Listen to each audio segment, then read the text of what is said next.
આ ઉત્તમ રચના ક્યાંથી લઈ આવ્યા? મને એમની પાસે લઈ જાઓ. સુખદેવની પ્રાર્થના થઈ. સુખદેવજીએ પ્રાર્થના કરી અને શિષ્યોએ કહ્યું, આ રચના બીજા કોઈની નહીં પણ તમારા પિતાની છે. અને ત્યારે સુખદેવના મનમાં થયું કે આ તો મારો અધિકાર છે.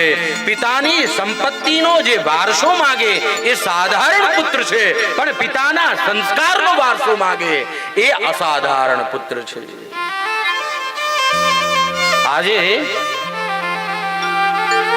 ઉદયભાઈ, કલ્પનાબેન, નૈષદભાઈ એમના ધર્મપત્નીએ એમના પૂર્વજોના માટે આ સત્કર્મ કર્યું છે.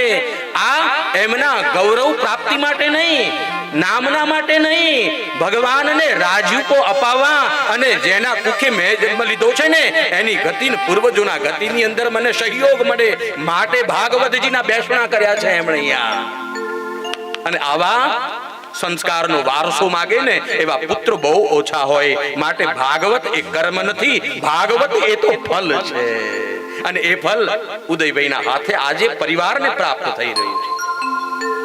ખરેખર આ પરીક્ષિત મનોરથી જે બનતા હોય છે ને એ એકલો જ પરિવાર કરે એવું નહીં, પણ એમનો કેવો હેતુ, આ મંડપ બંધાવો, ખુરશીઓમાં બેસવાની વ્યવસ્થા કરો, બહેનો આવીને બેસશે, અસુવિધા ન થાય, સમસ્ત વ્યવસ્થા ભક્ત અને શ્રોતાઓ માટે કરવામાં આવે, એમનો પણ ઉદ્ધાર થાય, આ પરમાર્થનું કાર્ય છે.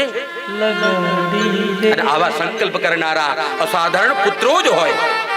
સંપત્તિ અઢળક આવે, સત્યનારાયણની કથા પણ થઈ શકતી નથી.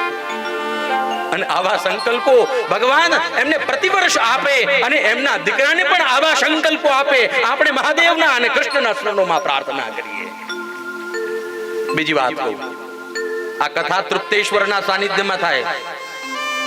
અહીંયા આવેલો સમસ્ત સંકલ્પી તૃપ્ત થઈને જ જાય અને તૃપ્ત થઈને જ આવેલો હોય છે. માટે અહીંયા કઈ ઘટતું જ નથી, કઈ બાકી જ નથી રહેતું. એ આ પ્રાંગણ તૃપ્તેશ્વર મહાદેવનું. એવા પરીક્ષિત યજમાન ઉદયભાઈને ખૂબ ખૂબ ધન્યવાદ. અને આવા સંકલ્પો, શુદ્ધ સંકલ્પ ક્યારે મળે? જ્યારે તમારી પાસે શુદ્ધ સંપત્તિનો વારસો હોય. આ સંકલ્પ એકલાથી સિદ્ધ નથી થતો. ઉદયભાઈ મહેનત કરે, સંપત્તિ લાવે, પણ ધર્મપત્ની વાપરવા ન દે. પણ અહીંયા તો એવું નથી.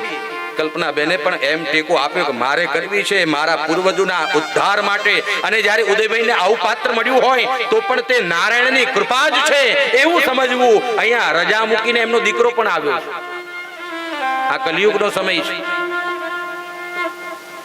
અને એમાં સમય જ નથી હોતો, પણ છતાં 7 દિવસ અહીંયા ભેગા થઈ અને આ સમૂહ યજ્ઞ થઈ રહ્યો છે. જ્ઞાન યજ્ઞમાં બધા જ એક સાથે આખો પરિવાર